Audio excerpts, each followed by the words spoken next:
সহকর্মীবৃন্দ এবং মিডিয়ার ভাইদেরকে অসংখ্য ধন্যবাদ। আসলে নতুন বার্তা নিয়ে মানুষের কাছে হাজির হয়েছে সেই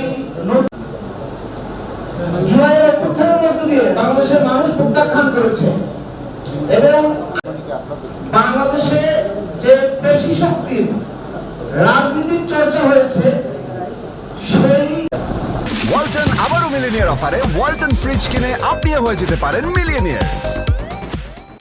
এই হত্যার রাজনীতি আমরা চাই না দেখেই তো জুলাই অভ্যুত্থান হয়েছে নাকি? ঠিক ঠিক ঠিক।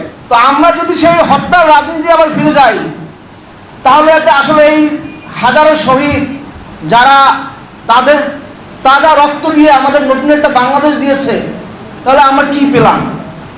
তো সেই জায়গা থেকে নাগরিক পার্টি পেশি শক্তির রাজনীতি নয়, নাগরিক পার্টি মানুষের জীবনের মান উন্নয়ন, কল্যাণ রাষ্ট্র গঠন এবং নীতির রাজনীতি করতে চায় এবং সেই রাজনীতির বার্তা নিয়ে আমরা পাড়ায় পাড়ায় মহল্লায় মহল্লায় এদেশের মানুষের কাছে যাচ্ছি, মানুষ সাড়া দিচ্ছে এবং আমরা বিশ্বাস করি আগামীর যে নির্বাচন, জাতীয় নির্বাচন হবে, সেই নির্বাচনে মানুষ ব্যালটে তারা যে পেশি শক্তির রাজনীতি চায় না তা ব্যালটের মাধ্যমে মানুষ প্রমাণ দেবে ইনশাআল্লাহ। এদেশের মানুষ বিগত 54 বছরে যেই রাজনীতি চেয়েছিল যে তার জানমালের নিরাপত্তা পাবে, তার স্বাস্থ্যসেবার নিশ্চয়তা পাবে, তার যে নাগরিক অধিকার সেই নাগরিক অধিকারের নিশ্চয়তা